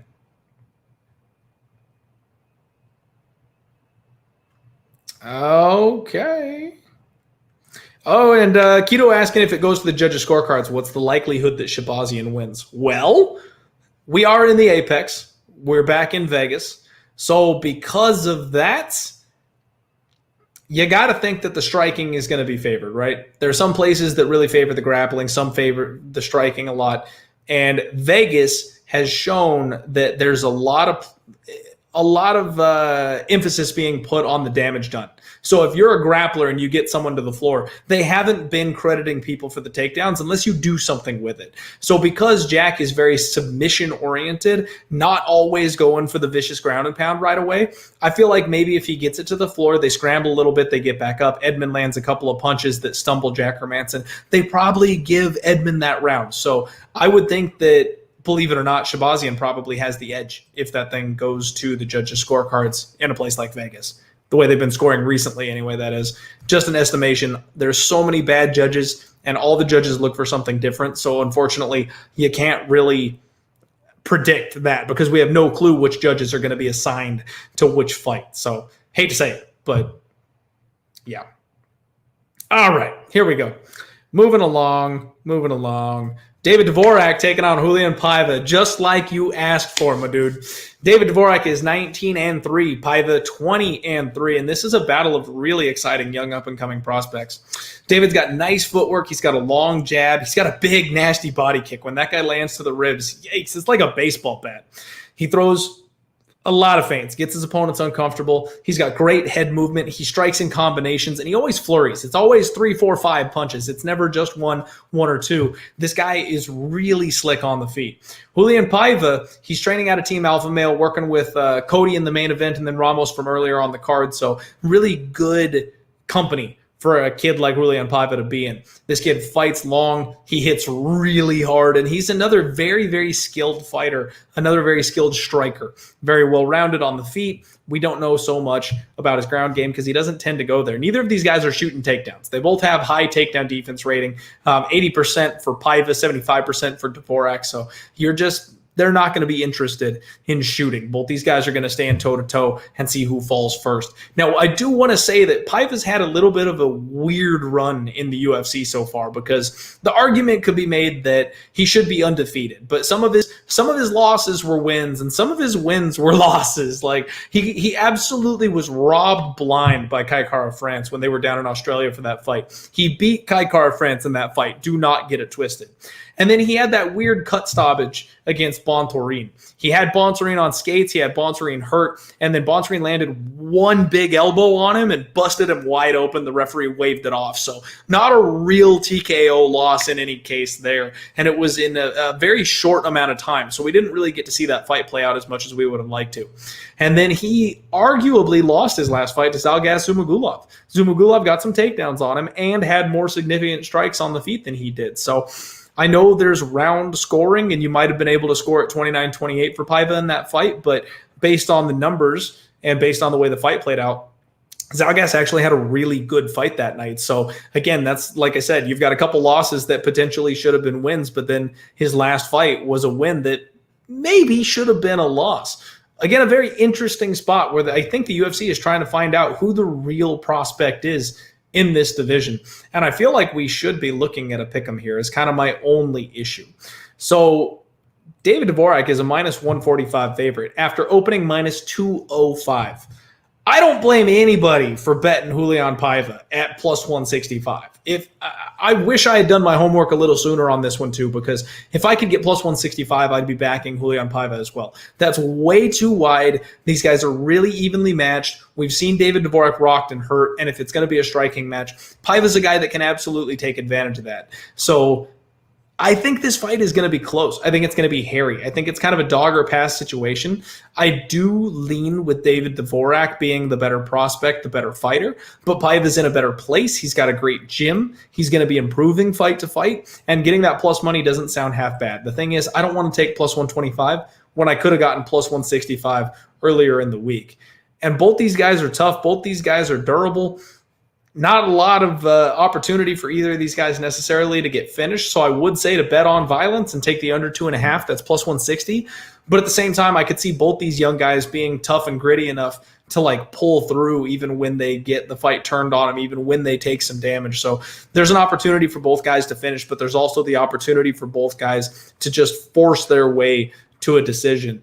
I think this is going to be a great fight. It's one that you don't need to bet on. You don't have to have any type of action on because it's going to be more than entertaining for you. But I'm going to say David Dvorak, but at the same time, I don't necessarily want to lay that number. Now, if money keeps coming in on Paiva, this is where it gets fun with sports betting, right? Because I'm saying it's maybe a dog or pass spot, but I don't like the plus 125. Well, if they force this thing down to a pick 'em, if I get minus 120 on David Dvorak after he opened up minus 205, I think that's the way you go. You're getting a ton of line value there. The smart guys, the guys that have careers taking your money and my money by setting these lines so that they're on the right side and it's a stacked deck, bookmakers don't make many mistakes. So if the bookmakers are seeing that David Dvorak is a 2-1 favorite, maybe they're wrong, but are they that wrong? Are they so wrong that he's not an even money play? I would be looking to play David Dvorak if we can get down to minus 120 or minus 125.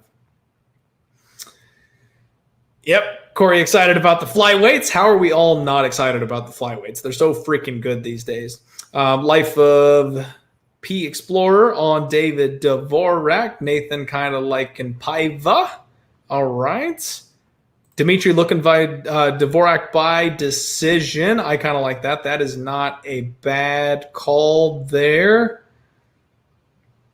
Ruvius, hey, we agreed. Ruvius and me saying Dvorak by decision. I like that.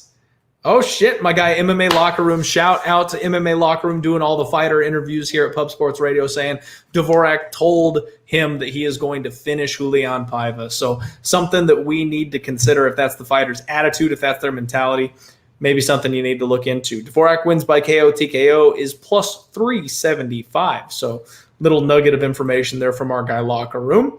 And Dvorak is, before he got to the UFC, he was a finisher. Something we see with these prospects is it takes them a little while to acclimate to the UFC. If they've been an absolute killer on the scene, on the regional scene, they just run through people, tons of finishes piling up, and then they get to the UFC and suddenly they're a decision guy. Those finishes start to come around again. The real prospects, the finishes start to come around again. And I could absolutely see David Dvorak being the type of guy that puts it together and starts putting people out on their shields again. So, like I said, maybe the under is value here in this spot. I don't know. MMA Locker Room got me thinking. Leonardo saying over 2.5, that would be about minus 190, it looks like, minus 195. So I don't like laying that kind of chalk on the overs, especially when you got high-powered fighters like these two.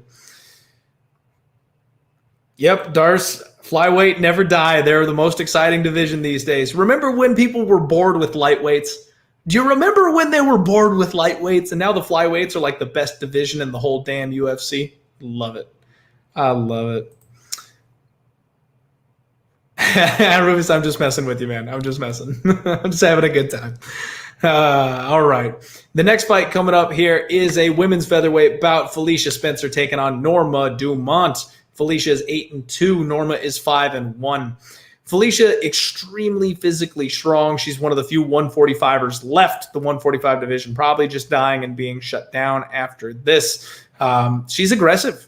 She comes forward. She likes to throw wildly. She's another striker to close the distance type of fighter. She forces the clinch. She bullies her opponents up against the cage. She chain wrestles once there. She is a ground specialist. Absolutely nasty ground and pound. High-level submission artist. Extremely durable, too. She went a full 25 minutes with the GOAT Nunez. Took everything the champ had to offer and kept on walking forward. You cannot doubt the heart and the durability of Felicia Spencer. She's a beast. She's another one who also looks to transition to the back as well. She likes to move off and get those submission opportunities from the back. Norma Dumont is training out of Syndicate MMA. It's a good women's MMA gym. She is heavy on her feet. She's another one that's very physically strong, and she has snappy counter shots. She actually really likes to move backwards, which is something interesting to me and almost a little concerning in this fight. She likes to step back and then try to counter her opponents coming in. She does hit hard. She strikes well when she's moving backwards, but she's only 5-1, very inexperienced. Got a lot of experience left to gain.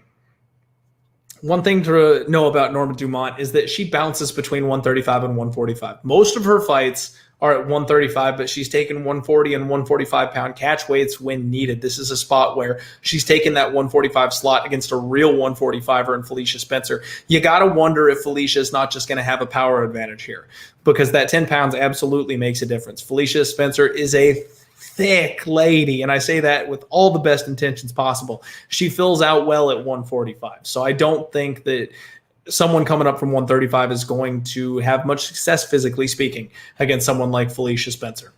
Felicia is dealing with a fighter who has a 100% takedown defense rating, and that's very disturbing when you're looking at someone who really needs to get the fight to the ground in order to meet that win condition. But folks, I've said it before, in MMA, the numbers lie. You can't always trust the numbers in MMA. If you just simply look at the statistics and you pull the trigger based off of that, you might be stepping in it. Norma Dumont does have a 100% takedown defense rating, but she's only fought twice in the UFC, and she's only defended a total of 3 takedowns.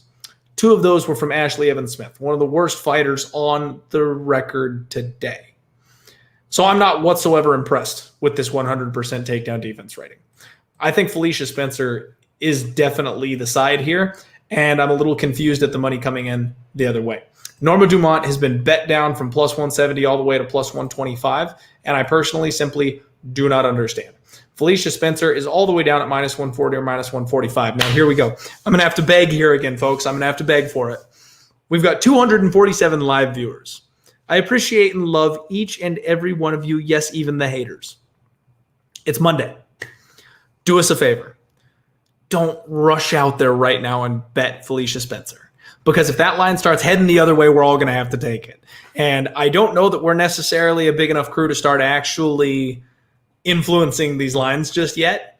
But if we are, I don't necessarily want to miss out on that value. I would love to get minus 140 on our girl Felicia Spencer. I don't know if I'm going to get minus 140 on Felicia Spencer because it might be higher than that by the time, we realize we're never going to get it to drop down that low. I think minus 140 on Spencer is incredible. I don't understand why the line is that low, and I'm planning on making her my big bet probably for this card. It just matters. Am I going to get minus 145? Am I going to get minus 150?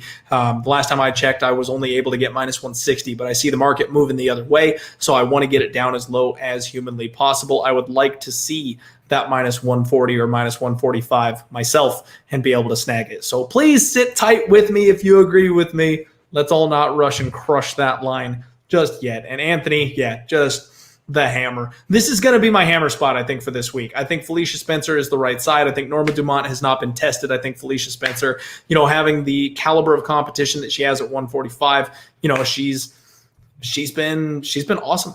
She's been absolutely awesome. So I like her here. I think that Norma Dumont's going to have a hard time staying on the feet. And if Felicia Spencer was able to take the shots of Amanda Nunes, she's going to have no problem eating the shots coming to her from Norma Dumont. Catching up here. What's everybody else thinking here? Couple people agreeing. Couple people saying they actually like Dumont. Peter saying Dumont. Interesting. All right.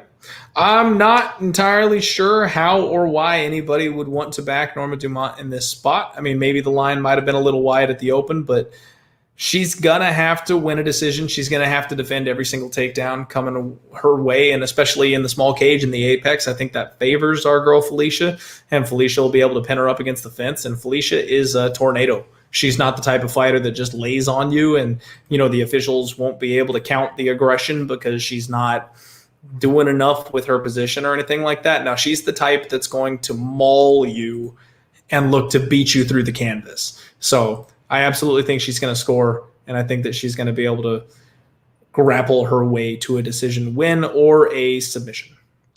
That's the call. All right. Here we go. Time is not a line. Nope, it moved on me. Time is not a line saying these dudes are hypnotized by that Dumont backside. That could be it. That could be it. The jiggle physics are getting everybody. Next up, we've got Justin Tafa taking on Jared Vanderaa at heavyweight. Tafa is 4-2. Vanderaa 11-5. Geez, somehow I got 11-5 and made it 15. Justin Tafa 4-2. Jared Vanderaa is 11-5, and this is one that I really don't want to spend a lot of time on. So Justin Tafa, he was a minus 200 favorite. Now, it looks like that line just got hit. Jared Vanderaa was all the way up at plus 170. He's about plus 160 now. So some money coming in here on the dog, and I understand that. I feel like this line is a little bit too wide. Jared Vanderaa has far more experience than Tafa does. Tafa really is still a test tube baby. He's a work in progress. He is still an experiment. The dude's got big power. And at heavyweight, you definitely want big power. He has that, F you attitude, walk forward, punch you in the mouth, that kind of thing. But he's outsized here. Vanderaa is a big, big dude. And he's got a long reach. He's got a 6-inch reach advantage here in this spot.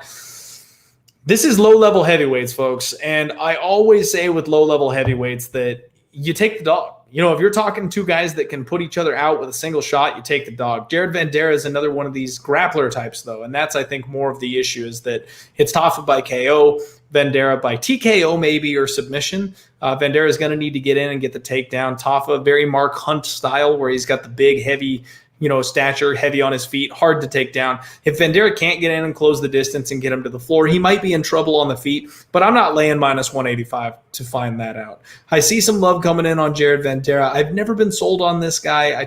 I've seen his upside. It's another one where I understand. I'm going to pick Justin Tafa. I'm going to say Justin Tafa. Don't expect me anywhere near this fight from a betting perspective. The only thing that I would maybe look at is we've got another gift of a heavyweight line. We've got the 1.5. We've got the over 1.5 at minus 105, under 1.5 at minus 125. And heavyweight over 1.5s have been money in the last year or so. They just expect it's big boys throwing big leather, always looking for that quick KO finish. and they expect these guys to drop and drop quickly. And that just doesn't always happen, especially with a guy like Jared Vanderaa, who may be looking to take this fight to the floor. If he can get any type of grappling going, heavyweights tire out. They tire out, they slow down, then they don't have as much pop on their punches, and they squeeze their way over that 1.5 rounds. That would kind of be the way that I would tend to look here. We know that Vanderaa got handled by Sergey Spivak in his last fight, but Spivak's a legit prospect at heavyweight, and his ground game is just relentless. Having a guy that's not going to be able to do that to him, having a guy in Tafa who's really KO or bust, he's going to walk forward, wing big leather, and try and put you down. That's the type of guy that Vanderaa might have a little bit more success against. So maybe the over 1.5 would be the spot to go if you really wanted to play that one, but definitely not something that I want to put my money on. And by the way, locker room knows what's up. Did I hear round 2 to start? This man destroys these round 2 to start props every single time around. Full shout out props to my guy Locker Room. A little bit terrified right now. My boy DFS by the numbers, Brady. He's usually in the chat. I don't know if he's in here. I haven't seen him tonight, but he did say something very concerning. 92% of people are predicting Felicia Spencer to win, but she's only minus 145. And that, folks, is what we call reverse line movement in the industry. That means that there's people somewhere with some know-how and some big dollars that are going the other way. And that's terrifying. That's terrifying. So I'm going to pump my brakes on Felicia Spencer. I'm going to do a little bit more homework because that is definitely not exciting that we're at 92% predictions and so much money has come in the other direction. That's very scary. And looking at the second period here of the Bruins and Washington game, no scores. I'm going to be really freaking pissed off if this thing ends up going to OT 2-2. If I lose this over 5.5, I'm going to be pissed. All right. Catching up here with the chat. Leonardo saying easy under 2.5 for the low-level heavyweights. I can understand that. But the over 1.5, that's where it's like the sweet spot. Yeah, Peter did say I told you Dumont, but unfortunately, Peter, I don't know why you're saying Dumont. Again, I need information. I need to know why Dumont. I don't know why Dumont. The tape tells me Spencer. Peter saying Vanderaa by KO. Okay. If he gets Tafa to the floor, I can absolutely see the KO.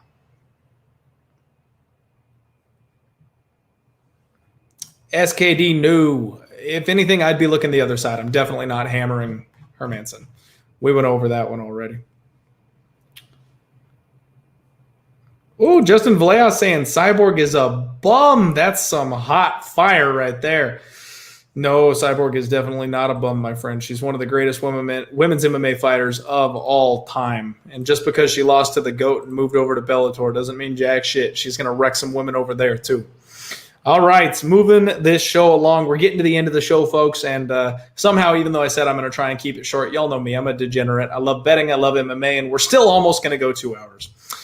Women's strawweight fight, co-main event. Yan Xiaonan taking on Carla Esparza. Xiaonan is 13-1. Esparza is 18-6.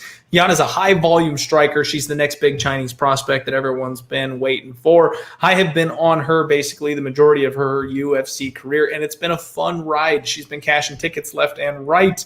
She likes to stay on the outside. She's got a great jab. She's high volume. And she's got a 75% takedown defense rating. She just got past Claudia Gadelha, a former title challenger, caliber fighter, looking for her way to her first title shot, and that's definitely a gatekeeper that you just got to get by. But she really struggled in that fight. If you watch the Claudia Gadelha fight, she had a hard time with the physicality, the pressure, the takedowns of Claudia Gadelha. And Gadelha is a fighter that we know has a tendency to gas out and slow down the longer the fights go. So even though she's physical, she's powerful, she roughs people up on the floor, she can only do it for about a round and a half, and then her entire game plan changes and goes out the window. So Yan got by that, but now she's taking on the Cookie Monster. Now she's taking on Carla Esparza, the true gatekeeper at women's strawweight, because you don't get to the title unless you can get by Carla Esparza. Now, Carla is a grinder. This is a girl who is more than reliant on the takedown, and she will look to smother her opponents with ground control. I have faded her more than once. I'm more often than not looking to be on the opposite side of Carla Esparza in a fight because she doesn't always do enough. She doesn't always ground and pound enough. She doesn't always score well enough. And because of that, she can absolutely give a fight away. She's gone to split a couple of times in her last few fights. The way she fights, it's difficult for the judges to score, and it really depends on who's sitting behind that desk, because if you value the takedown, you probably give the fight to Carla Esparza. However, if you value the damage, the punching power, she doesn't handle it well. She doesn't take punches well. Her face swells up. She's got a lot of scar tissue. She's immediately puffy after one or two big shots. But now she's fighting Yan Xiaonan, a woman who does not have power, a woman who is a decision machine. She has high volume, but she doesn't really hurt anybody. And I hate to say it, but I think I'm off the Xiaonan train right now. I fully expected, and this is why I got to do my homework, always got to do the tape study and the research. I fully expected to be riding Yan Xiaonan in this spot. I figured I'd be more than happy to load up on her as a minus 125 favorite. And again, this is a spot where, again, it's questionable to me because she opened up at minus 195. So even the bookies are saying that Yan Xiaonan should be a huge favorite here in this spot. But Esparza opened up plus 160, and now she's even money. She's plus 105. She's plus 100. There's massive amounts of money, a flood of money coming in on Carla Esparza right now. And I kind of agree with it. And I'm very tempted to pull the trigger on Carla Esparza before she hits favorite status, because I don't necessarily want to lay chalk on Carla Esparza, especially when the line opened up at plus 160. Another one where I should have been on my homework a little bit sooner.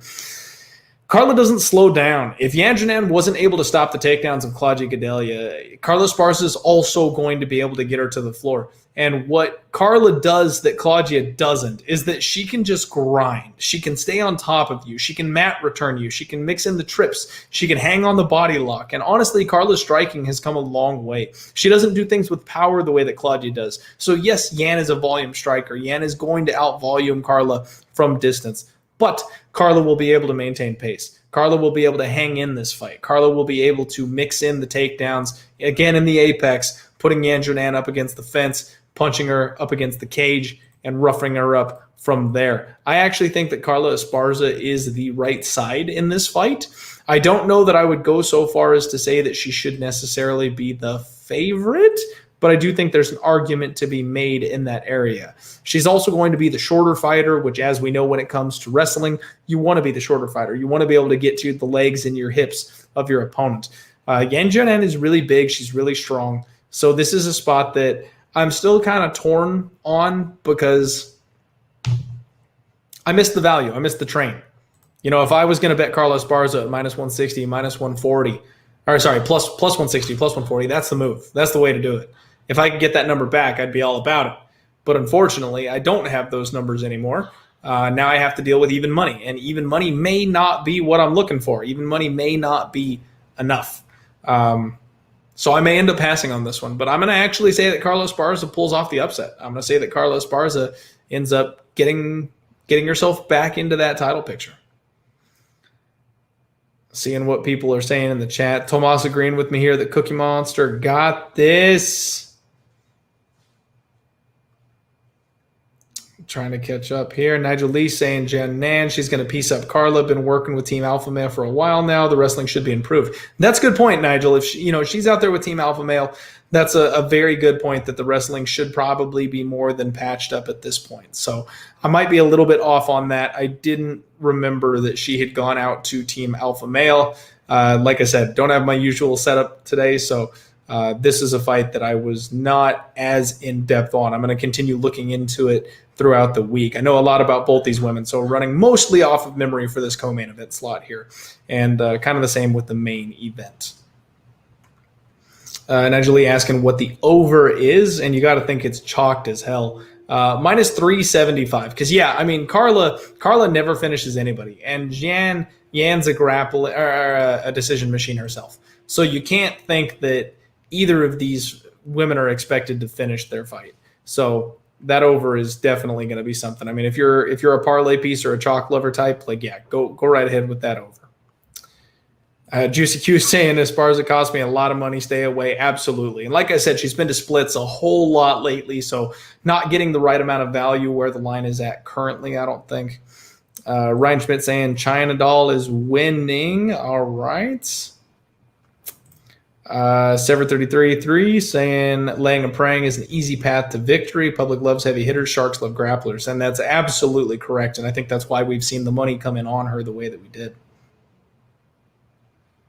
Thank you, James. Appreciate it. I used to be really hot in WMMA, man. Women's MMA used to be my bread and butter. It's been a little volatile lately, but we got a good one that time. Nicholas West, what's up? Thank you for hanging out here on the show. All right, so yeah, I'm leaning towards Carla Esparza, but after kind of talking it through with some people in the chat box here, I can absolutely see the side of Yan Zhonan. And again, the fact that the bookmakers opened it up at minus 195. That, I feel like, says something, but you're in for a split.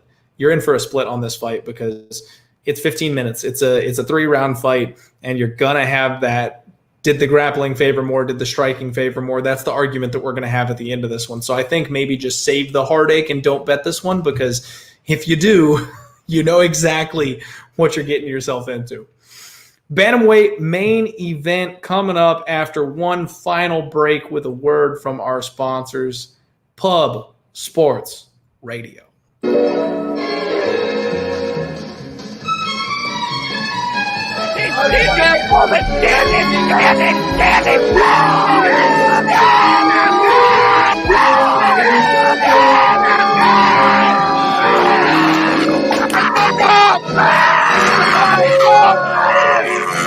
Where's the bang bang, Preston? Come on. I can't breathe.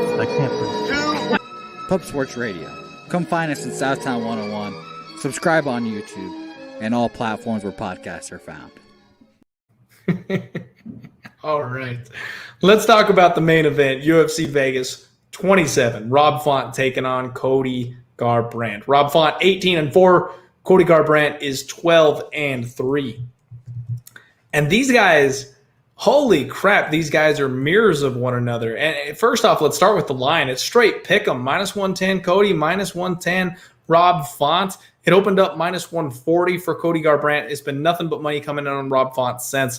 Cody peaked up at plus 110 for just a little bit, and then the money came back the other way. People decided to snatch him up as an underdog and lay the wood that direction. So we've had a little bit of a tug of war here in the betting market, and we have decided that this is a relatively even fight. The way these guys fight, I can't dispute that whatsoever. Both these guys have fast hands, sharp boxing, heavy power, and both of them are more than capable on the ground. It's not like either of these guys has a hole in their game where you're expecting them to be taken down, submitted, worked, or anything like that.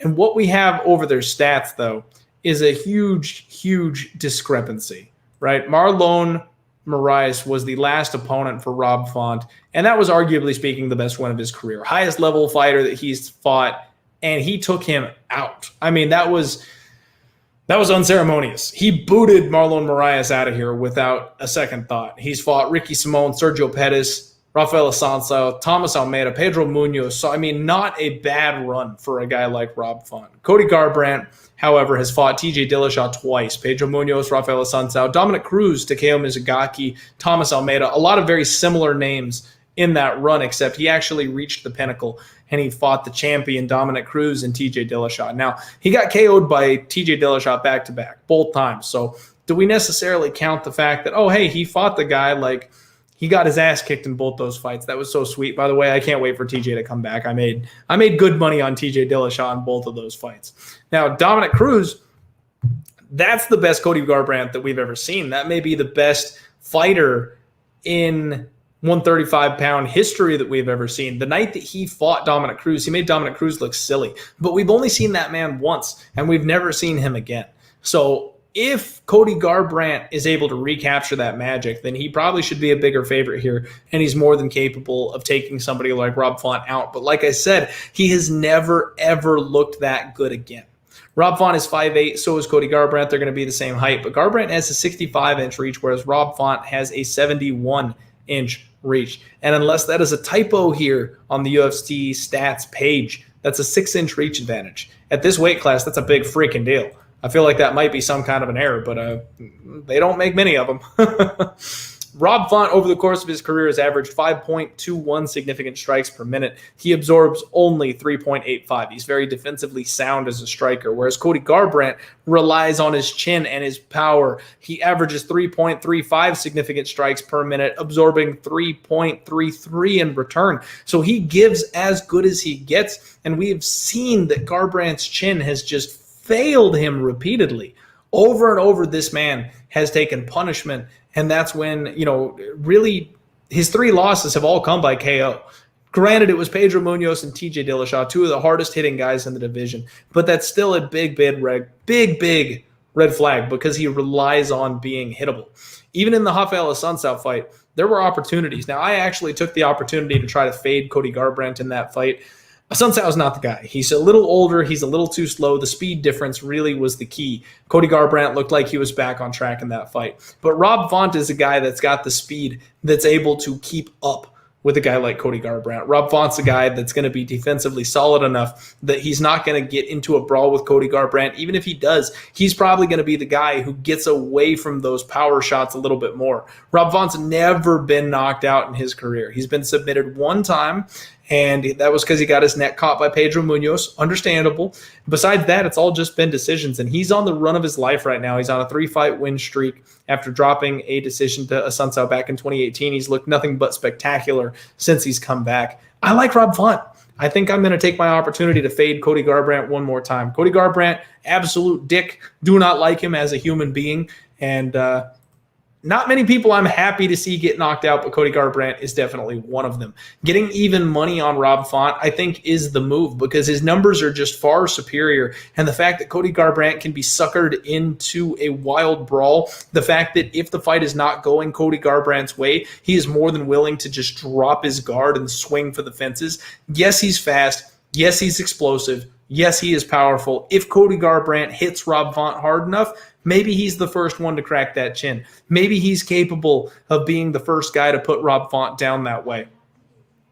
But I think that the reach of Rob Font is going to make a difference, and I think that Cody Garbrandt's chin will give out before the chin of Rob Font. I think I'm on Font's side here.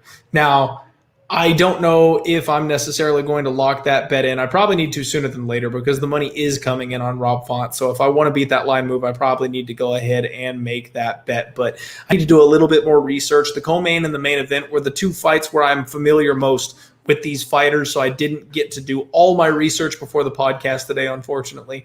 So I'm going to go back and do a little bit more digging before I make any actual official bets. So as of now, I've got one official bet, and I'm terrified.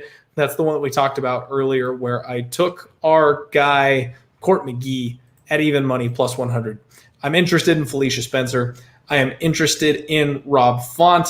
Like I said, I think the chalk parlay gets it done. Big Ben Rothwell probably wins. I'm interested in Edmen Shahbazyan as an underdog. I'm interested in Ricardo Ramos as an underdog. Bruno Silva should just roll here. I think he's a parlay piece, potentially inside the distance. Same thing with Culibao. Again, don't necessarily want to parlay him because we don't know enough about his opponent necessarily. Yancy Medeiros, I'm interested as an underdog, but I can't necessarily trust him, so I don't know that I'm necessarily going to pull the trigger on that one. So yeah, another really sketchy fight, another really sketchy card. It's going to be a fun night. These are going to be really fun, entertaining, good fights this week, but be careful because it's a bit of a landmine from a betting perspective. So yes, you can parlay that big chalk. You go right ahead. I think all those guys get it done. But when it comes to these pick'em type of lines, they're pick'ems for a reason. Thank you all so much for joining me here on the podcast today. I really appreciate it. We will be back to our usual setup next week, I promise. So things will be back. We'll get the green screen going. We'll have another awesome guest for you next week. I appreciate you spending your time here with me. We have 242 live viewers right now. And again, like I said, thank each and every one of you. If it wasn't for you and supporting the show, I wouldn't be here to do it with you. And it's one of the highlights of my week. I really love hanging out online with you guys and talking fights every single time it comes around. So good luck, whether we're on the same side or not. If you decide to take the opposite approach on a bet, that is more than fine, and I wish you luck in your endeavor. Good luck on all your degenerate action. Let's get 2 more goals in this hockey game, and we will talk later in the week. We've got an awesome awesome lineup of content for you here on Pub Sports Radio. Don't forget to check out my boy Locker Room's interviews. He also does the Bet Your Lunch Money section. We've got Ian Cameron, Connor Mack breaking down baseball and hockey for you in the mornings. We've got Jimmy the Bag, who's back live for you tomorrow, breaks down every sport on the day, every single day, actually 4 days a week, not 5 days a week. Of course, we have my boy Boston Nick MMA, who hosts the chat and the hangout with all your favorite Pub Sports Radio personalities for PFL, Bellator, and of course the UFC Fight Nights on Saturdays. So everything you could ever ask for, free right here on Pub Sports Radio. Make sure you give us a like, subscribe to the channel if you haven't already. Hit me up at Diehard MMA Pod on Twitter. That's the best way you can get in touch with me if you want to talk fights directly or anything like that. And I am out of breath. I'm going to go get myself some damn tacos. You have a great night. Oh, yeah, let's roll.